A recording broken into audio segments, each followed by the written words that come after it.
اے پیغمبر، میری طرف سے لوگوں کو کہہ دو کہ اے میرے بندو،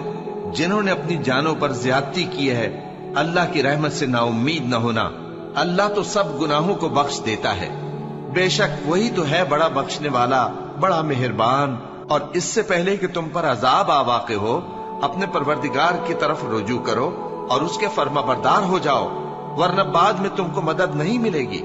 اور اس سے پہلے کہ تم پر ناگہاں عذاب آ جائے اور تم کو خبر بھی نہ ہو، اس نہایت اچھی کتاب کی جو تمہارے پروردگار کی طرف سے تمہاری جانب نازل ہوئی ہے پیروی کرو۔ ایسا نہ ہو کہ اس وقت کوئی شخص کہنے لگے کہ ہائے اس کوتاہی پر افسوس ہے جو میں نے اللہ کا حق ماننے میں کی، اور میں تو ہنسی ہی کرتا رہا۔ یا یہ کہنے لگے کہ اگر اللہ مجھ کو ہدایت دیتا تو میں بھی پرہیزگاروں میں ہوتا۔ یا جب عذاب دیکھ لے تو کہنے لگے کہ اگر مجھے پھر ایک دفعہ دنیا میں جانا ہو تو میں نیکوکاروں میں ہو جاؤں۔ ارشاد ہوگا کیوں نہیں، میری آیتیں تیرے پاس پہنچ گئی تھی مگر تو نے ان کو جھٹلایا اور شیخی میں آ گیا اور تو کافر بن گیا۔ اور اے مخاطب،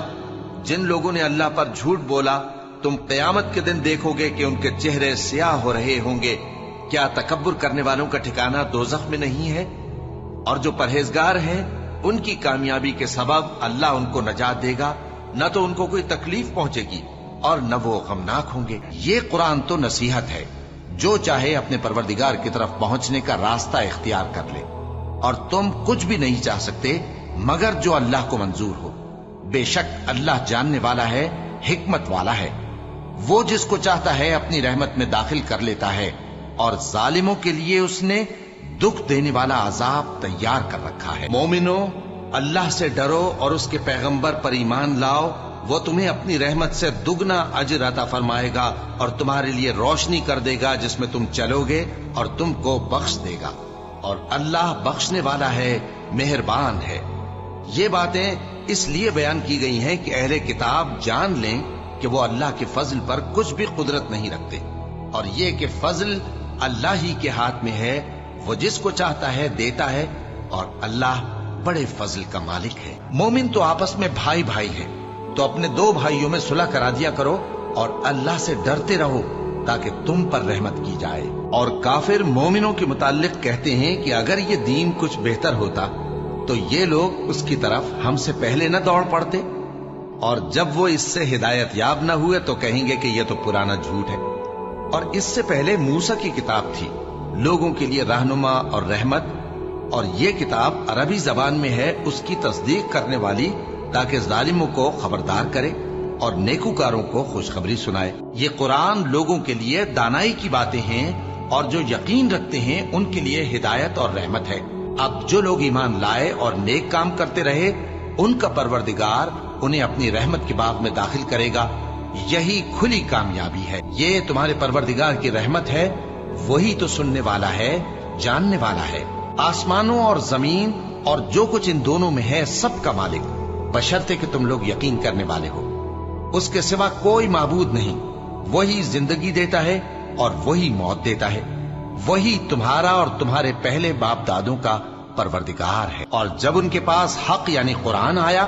تو کہنے لگے کہ یہ تو جادو ہے اور ہم اس کو نہیں ماننے گے، اور یہ بھی کہنے لگے کہ یہ قرآن ان دونوں بستیوں یعنی مکے اور طائف میں سے کسی بڑے آدمی پر کیوں نازل نہ کیا گیا؟ کیا یہ لوگ تمہارے پروردگار کی رحمت کو بانٹتے ہیں؟ ہم نے ان میں ان کی معیشت کو دنیا کی زندگی میں تقسیم کر دیا اور ایک کے دوسرے پر درجے بلند کیے تاکہ ایک دوسرے سے خدمت لے، اور جو کچھ یہ جمع کرتے ہیں تمہارے پروردگار کی رحمت اس سے کہیں بہتر ہے۔ اور اگر یہ خیال نہ ہوتا کہ سب لوگ ایک ہی جماعت ہو جائیں گے تو جو لوگ اللہ سے انکار کرتے ہیں ہم ان کے گھروں کی چھتیں چاندی کی بنا دیتے اور سیڑھیاں بھی جن پر وہ چڑھتے، اور ان کے گھروں کے دروازے بھی اور تخت بھی جن پر تکیہ لگاتے ہیں، اور یہ سب چیزیں سونے کی بھی بنا دیتے، اور یہ سب دنیا کی زندگی کا تھوڑا سا سامان ہے، اور آخرت تمہارے پروردگار کے ہاں پرہیزگاروں کے لیے ہے۔ اور جو کوئی رحمان کی یاد سے آنکھیں بند کر لے یعنی تغافل کرے، ہم اس پر ایک شیطان مقرر کر دیتے ہیں تو وہ اس کا ساتھی ہو جاتا ہے، اور یہ شیطان ان کو رستے سے روکتے رہتے ہیں اور وہ سمجھتے ہیں کہ وہ سیدھے رستے پر ہیں، یہاں تک کہ جب وہ ہمارے پاس آئے گا تو اس شیطان سے کہے گا کہ اے کاش مجھ میں اور تجھ میں مشرق و مغرب کا فاصلہ ہوتا تو برا ساتھی ہے، اور اگر اللہ چاہتا تو ان کو یعنی تمام انسانوں کو ایک ہی جماعت کر دیتا، لیکن وہ جس کو چاہتا ہے اپنی رحمت میں داخل کر لیتا ہے، اور ظالموں کا نہ کوئی یار ہوگا اور نہ کوئی مددگار۔ اور وہی تو ہے جو لوگوں کی نا امید ہو جانے کے بعد میں برساتا اور اپنی رحمت یعنی بارش کی برکت کو پھیلا دیتا ہے، اور وہ کارساز ہے، لائق حمد و ثنا ہے۔ ان سے کہہ دو کہ قبل اس کے کہ وہ دن جو ٹلے گا نہیں اللہ کی طرف سے آ موجود ہو، اپنے پروردگار کا حکم قبول کر لو۔ اس دن تمہارے لیے نہ کوئی جائے پناہ ہوگی اور نہ تم سے گناہوں کا انکار ہی بن پڑے گا۔ پھر اگر یہ منہ پھیر لیں تو ہم نے تم کو ان پر نگہبان بنا کر نہیں بھیجا، تمہارا کام تو صرف احکام کا پہنچا دینا ہے، اور جب ہم انسان کو اپنی رحمت کا مزہ چکھاتے ہیں تو وہ اس سے خوش ہو جاتا ہے، اور اگر ان کو انہی کے اعمال کے سبب کوئی سختی پہنچتی ہے تو سب احسانوں کو بھول جاتا ہے۔ بے شک انسان بڑا ناشکرا ہے۔ انسان بھلائی کی دعائیں کرتا کرتا تو تھکتا نہیں، اور اگر اس کو تکلیف پہنچ جاتی ہے تو نا امید ہو جاتا ہے، آس توڑ بیٹھتا ہے، اور اگر تکلیف پہنچنے کے بعد ہم اس کو اپنی رحمت کا مزہ چکھاتے ہیں تو کہتا ہے کہ یہ تو میرا حق تھا، اور میں نہیں خیال کرتا کہ قیامت برپا ہو، اور اگر قیامت سچ مچ ہو بھی اور میں اپنے پروردگار کی طرف لوٹایا بھی جاؤں تو میرے لیے اس کے ہاں بھی خوشحالی ہوگی۔ بس کافر جو کچھ کیا کرتے ہیں وہ ہم ضرور ان کو جتائیں گے اور ان کو سخت عذاب کا مزہ چکھائیں گے۔ اور جب ہم انسان کو نعمتوں سے نوازتے ہیں تو وہ منہ موڑ لیتا ہے اور پہلو پھیر کر چل دیتا ہے، اور جب اس کو تکلیف پہنچتی ہے تو لمبی چوڑی دعائیں کرنے لگتا ہے۔ جو لوگ عرش کو اٹھائے ہوئے اور جو اس کے گردا گرد حلقہ باندھے ہوئے ہیں یعنی فرشتے، وہ اپنے پروردگار کی تعریف کے ساتھ تسبیح کرتے رہتے ہیں اور اس پر ایمان رکھتے ہیں، اور مومنوں کے لیے بخشش مانگتے رہتے ہیں کہ اے ہمارے پروردگار، تیری رحمت اور تیرا علم ہر چیز کو سموئے ہوئے ہے، تو جن لوگوں نے توبہ کی اور تیرے رستے پر چلے ان کو بخش دے اور دوزخ کے عذاب سے بچا لے۔ اے ہمارے پروردگار، ان کو ہمیشہ رہنے کی بہشتوں میں داخل کر جن کا تو نے ان سے وعدہ کیا ہے، اور جو جو ان کے باپ دادوں اور ان کی بیویوں اور ان کی اولاد میں سے نیک ہوں ان کو بھی۔ بے شک تو غالب ہے، حکمت والا ہے،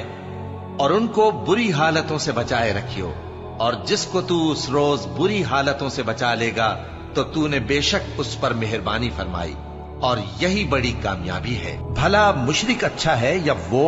جو رات کے مختلف اوقات میں زمین پر پیشانی رکھ کر اور کھڑے ہو کر عبادت کرتا اور آخرت سے ڈرتا اور اپنے پروردگار کی رحمت کی امید رکھتا ہے۔ کہو بھلا جو لوگ علم رکھتے ہیں اور جو علم نہیں رکھتے کیا دونوں برابر ہو سکتے ہیں؟ پس نصیحت تو وہی حاصل کرتے ہیں جو عقل مند ہے۔ اللہ جو لوگوں کے لیے اپنی رحمت کا دروازہ کھول دے تو کوئی اس کو بند کرنے والا نہیں، اور جو بند کر دے تو اس کے بعد کوئی اس کو کھولنے والا نہیں، اور وہ غالب ہے،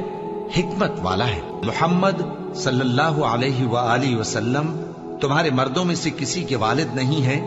لیکن اللہ کے پیغمبر اور نبیوں کی مہر یعنی سلسلہ نبوت کو ختم کر دینے والے ہیں، اور اللہ ہر چیز سے واقف ہے۔ اے اہل ایمان، اللہ کا بہت بہت ذکر کیا کرو اور صبح و شام اس کی پاکی بیان کرتے رہو۔ وہی تو ہے جو تم پر رحمت بھیجتا ہے اور اس کے فرشتے بھی، تاکہ تم کو اندھیروں سے نکال کر روشنی کی طرف لے جائے، اور اللہ مومنوں پر مہربان ہے۔ جس روز وہ اس سے ملیں گے تو ان کا تحفہ اللہ کی طرف سے سلام ہوگا، اور اس نے ان کے لیے عمدہ ثواب تیار کر رکھا ہے۔ اے پیغمبر، ہم نے تم کو گواہی دینے والا اور خوشخبری سنانے والا اور خبردار کرنے والا بنا کر بھیجا ہے، اور اللہ کی طرف اسی کے حکم سے بلانے والا اور چراغ روشن۔ اور مومنوں کو خوشخبری سنا دو کہ ان کے لیے اللہ کی طرف سے بڑا فضل ہے، اور کافروں اور منافقوں کا کہا نہ ماننا اور نہ ان کے تکلیف دینے پر نظر کرنا، اور اللہ پر بھروسہ رکھنا، اور اللہ ہی کارساز کافی ہے۔